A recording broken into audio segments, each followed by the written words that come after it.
The next morning begins in the ambrosia tanks.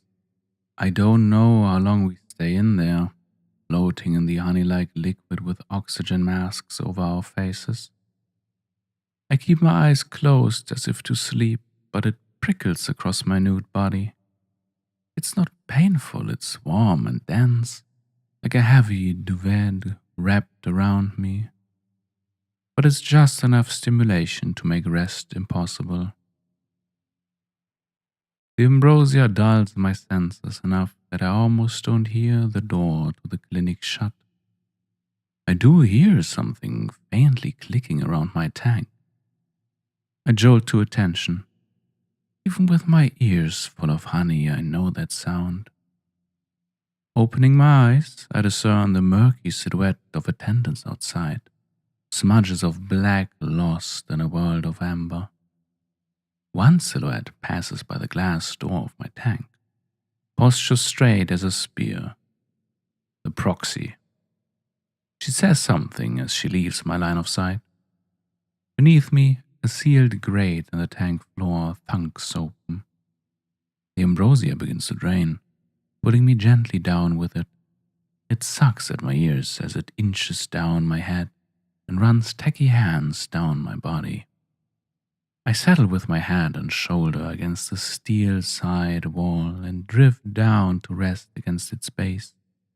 Heat still pinches my skin through the thin layer coating me. Outside, one of the attendants asks, hesitantly, "Is this about the factories?" The proxy begins. "That isn't a problem for the vert." She's cut off when a plate in the ceiling rasps open and a shower head hidden within hisses to life. I always flinch when the lukewarm water hits me, irritating my thaumaturgy scars and peeling away the leftover ambrosia. More than anything, though, I'm faintly distressed by Proxy's voice being cut off. Her word is our queen's word. Whipping hair and thinning sludge out of my eyes, I look through the glass door again, squinting to see through the gold-brown fingers of residue streaking down it. I make out the group of attendants in white and green robes, bustling about the clinic. The proxy in her ivory jacket, with her fair hair up in a tight bun, stands talking with one. They'll be ready for tonight, I trust. I quiver, excited. A chance to serve her again so soon? We only got back from the Salient yesterday. Of course, officer, replies the attendant. They were a little worse for wear, but that's to be expected after such a deployment. The proxy turns away to another tank. Within it, the blurred form of one of my sisters rises to her knees to peer back out. I'm not sure Her Grace expected that. Well, whatever happened to the plans for portable tanks? The proxy counters. Whatever happened to the plans to increase ambrosia production? The tanks won't do much without that. I sit up prettily with my back straight and hands folded in my lap, hoping she'll come to me next. The proxy's attention is her attention, songs of praise roil in my lungs. Praise for our queen and her closest retainer. But we virtues are sworn to silence. The attendant shrinks. That's a complicated matter, officer. You'll figure it out. The proxy snaps her finger. Release them. The water stops. An attendant comes to each of our tanks, undoing the locks on the outside and then passing in a towel and our masks before scurrying away. They're afraid of us, I know. If their fear was a problem, however, our queen or our proxy would have addressed it. I replace the oxygen mask with mine and stand to dry off. The sickly sweet smell of the ambrosia lingers in the humid air. After allowing us a few moments, the proxy announces, I have wonderful news, virtues. We all freeze. The heels of her boots click against the tile as she walks a slow circuit of the clinic. The goddess has sent our choir a new sister. You will retrieve her from the agricultural sector tonight. A new sister brings complicated feelings. More of us means we'll serve better. We four can turn the tide of a battle. will 5 be able to do? But it also means more competition. She may be swifter than me, she may be stronger, more focused, she may surpass me. I do what I can to push my fears down. What matters is that we serve well.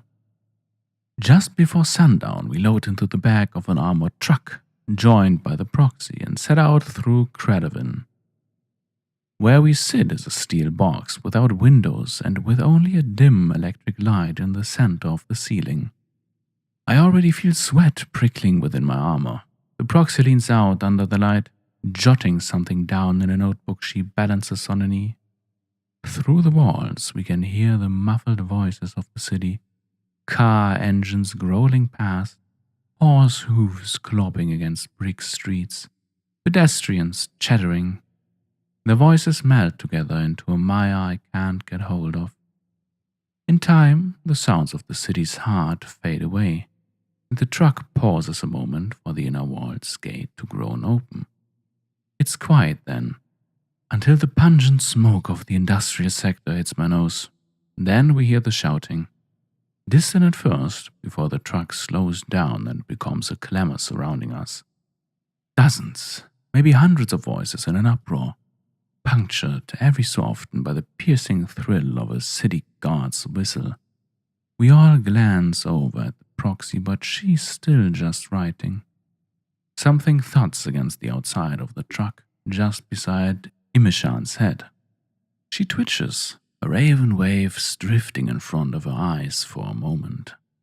A moment later, there's another impact against the back doors, and then another closer to me, the metal vibrating against my back. Finally, the proxy looks up. But by then, we are coming out of the worst of the noise. With an irritated frown, she returns to her work. We know we've entered the agricultural sector when the road becomes bumpy, jostling us on our benches. The truck goes a while further. The agricultural sector is vast before it makes a final turn and comes to a stop. The proxy closes her book and sets it aside. Are we ready?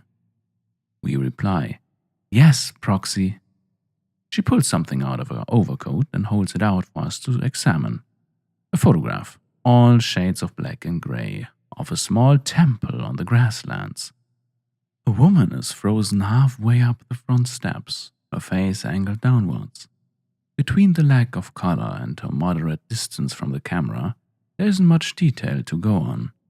However, we can make out her athletic build through the fitted dress she wears, a priest's apron tied over the front, and the dark wild curls cascading to her shoulders. She's based out of the Greenbed Creek Temple, explains the proxy, just east of here. You will know it because there is indeed a creek running near it. She meets our eyes again. Understood? Yes, proxy. Then let us listen.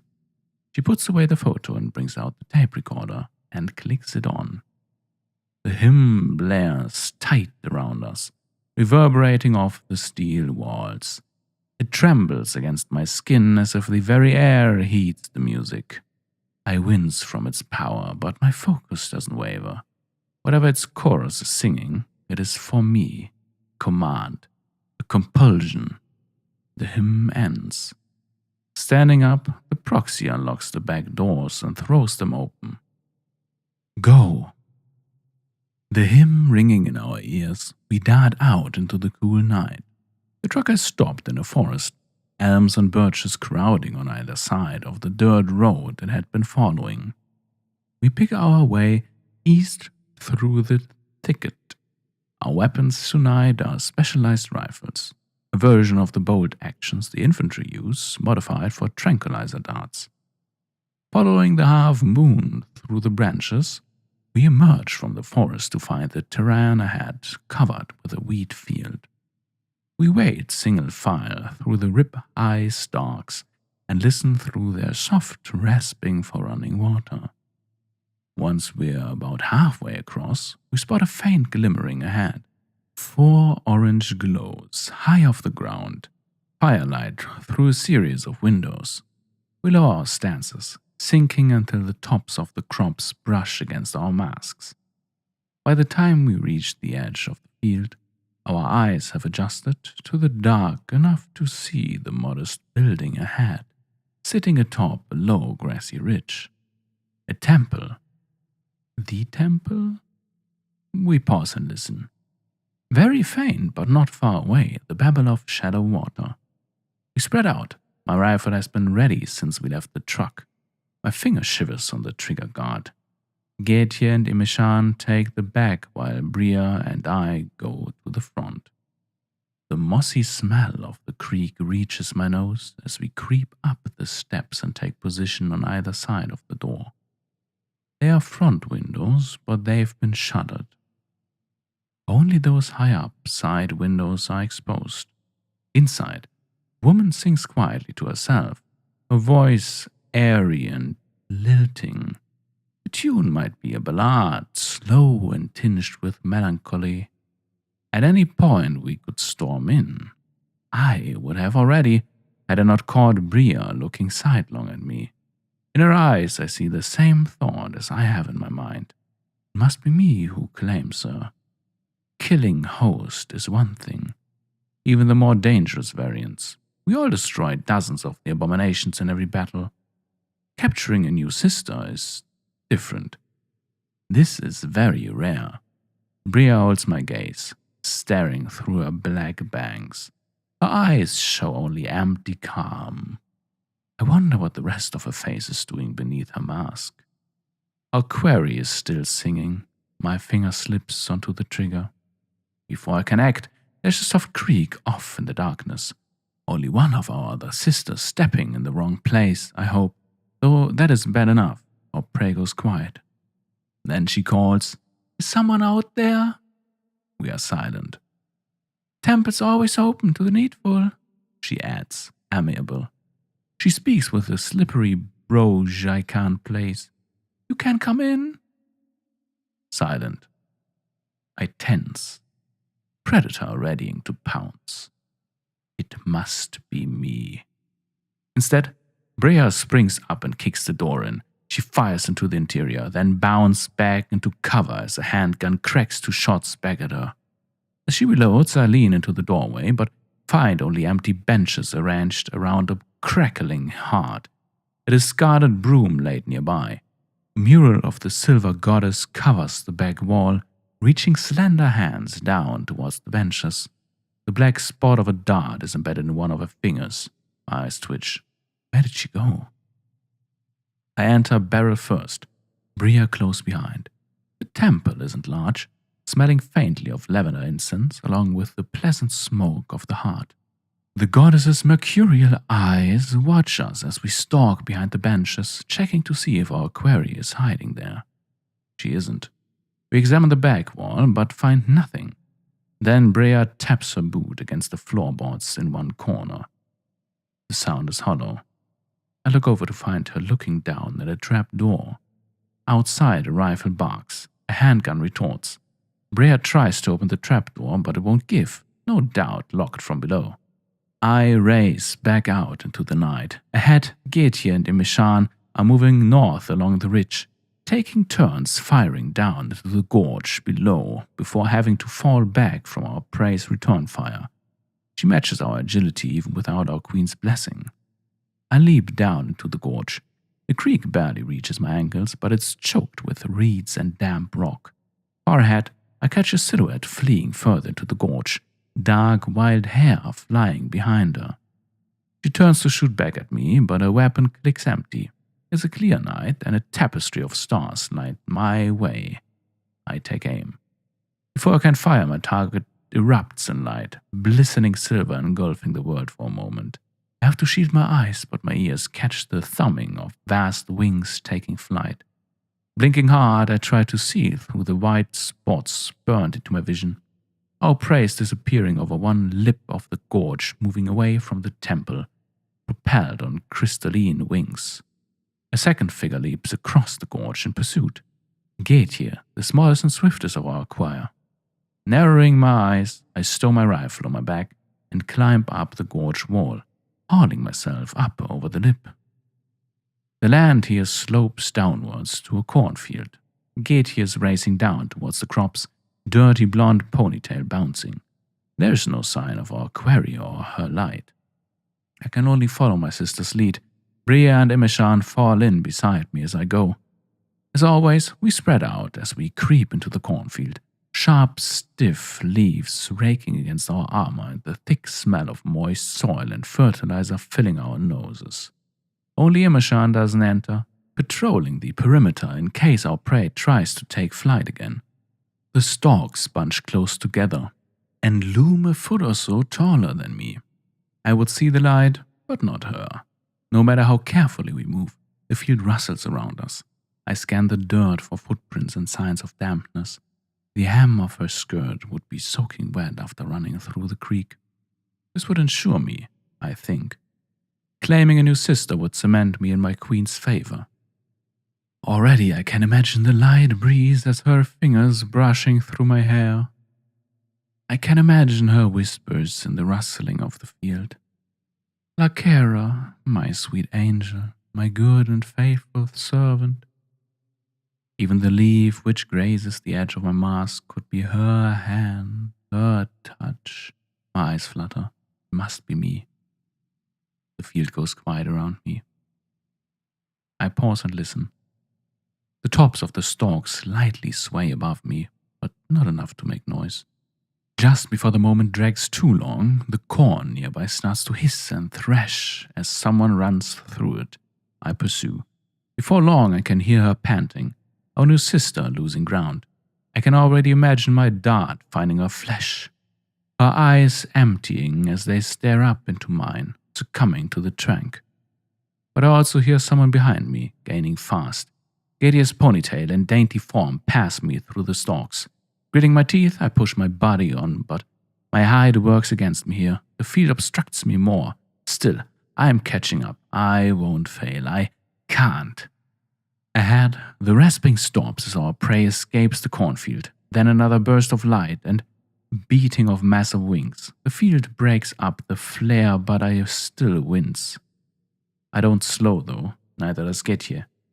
She leaves the corn second and fires. In the distance, a yelp. My heart sinks. I erupt from the field to find Gaetier creeping toward a grassy hillock in the near distance. A shape is floundering up the slope, dragging a pair of shimmering silver wings behind it. Gritting my teeth, I lag behind to let Gaetier close in first. No matter how I seethe, no matter how it burns in my throat, she's the one who made the shot. The other half of our choir lopes up to join us. Bria and I exchange another look. Fine then, we both lose tonight. I'll win next time. Atop the hillock, our new sister flags to her knees, head slumped forward and shoulders rising and falling as she pants. Starlight dances across her feathers as her wings struggle to fold up. I spot the trank dart discarded in the grass, but enough of its payload should have been delivered. Gaetier, almost vibrating with excitement, starts up the slope. She doesn't win very often. Our prey reaches under her green priestess apron. Before we can react, a gout of pale light rends the night. Our target is up again and spinning to face us, brandishing a flaming blade of her own. She wavers, wings flapping weakly to try and steady her, but she bares her teeth in a defiant grimace. I didn't see what color her eyes were before, when she was still playing the part of an unassuming priestess. Now they shine with the same gold as ours, but without our serenity. Her eyes blaze. We don't approach yet. She's strong, but the drug is gaining on her. Instead, we each begin to circle her in our own pace and direction, watching, waiting. She tracks us with the point of a blade, whipping it between us, light and heat rippling from it in waves. The weapon trembles in her hands. Blinking hard, she fights to remain alert. Her wings spasm more than flap. As her burning eyes dim, she seems to gain a sort of clarity. She catches on my face, follows me for a moment. Then she does with this Gaetier. Then Brea. Then Imeshan. With each of us she registers. The defiance in her face withers more and more. Creeping in to replace it is a slack, staring, horror. She gasps. Her blade sputters. Gaetier moves in from behind, claiming a victory. Our quarry barely even reacts as she wrests the blade out of her hands, its fire flaring out, and pushes her down to her knees. Our new sister flops forward, defeated. Rolling her over, the triumphant huntress crouches to examine the catch, brushing those dark curls out of her face. Gah. The catch tries to speak, her voice weak. Gaetier, no. Gaetier runs a hand down her cheek. A reassurance. It's over. You can let go now. Of course our quarry knows us. She's our sister. We don't remember her because she's still in the before, not yet anointed by the Queen Minister's authority.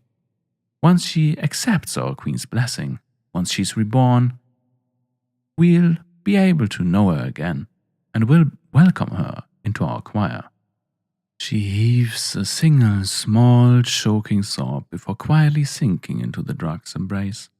We fold up her wings and tie a rope around her ribs to secure them, then bind her wrists and ankles. The truck rumbles up as Gaetier slips a dark bag over her head. The vehicle comes to a stop and the back doors groan open, and out the proxy steps from around it. We stow our rifles and sit for her, prettily with backs straight and hands folded in laps. The proxy approaches and looks over our new sister, bound and anonymous. Even the light of her wings is dimming to grey now. Reaching into her overcoat, again she pulls out a thin white bundle, which she unfolds into a narrow length of cloth, long enough that it still sags when she spreads it between her arms. Text from the Codexa Scodia is woven in shining green along its length. The proxy crouches and slips one end under our new sister's neck, and then pulls it through to wrap 3 times around her throat, before laying the ends down over her chest. As she does this, the proxy has that warm, not quite pride, not quite fondness on her face. When she stands again, we lower our heads in observance. A holy thing has been done here tonight. Well done, the proxy says at last. She addresses all of us but reaches down to pet Gaetier's hair. Gaetier nudges her head up into the touch. I try not to look. Her Grace will be pleased. There may even be a reward waiting for you. We all perk up. The proxy smiles. Of course, that's for her to decide. She snaps her finger. In. Loading our new sister into the back of the truck, we lower her gently onto the hard metal floor and take our seats. Once the proxy has closed the back doors and is seated as well, the truck starts off, tremoring over the grass until it finds a road and the ride smooths out. I keep my head down, still trying not to look at Gaetier. The note re-emerges at the back of my mind. My mistake at the salient, that moment of distraction. This time, however, I hadn't even done anything wrong. I simply wasn't fast enough. My finger twitches in my lap. Next time. It must be next time.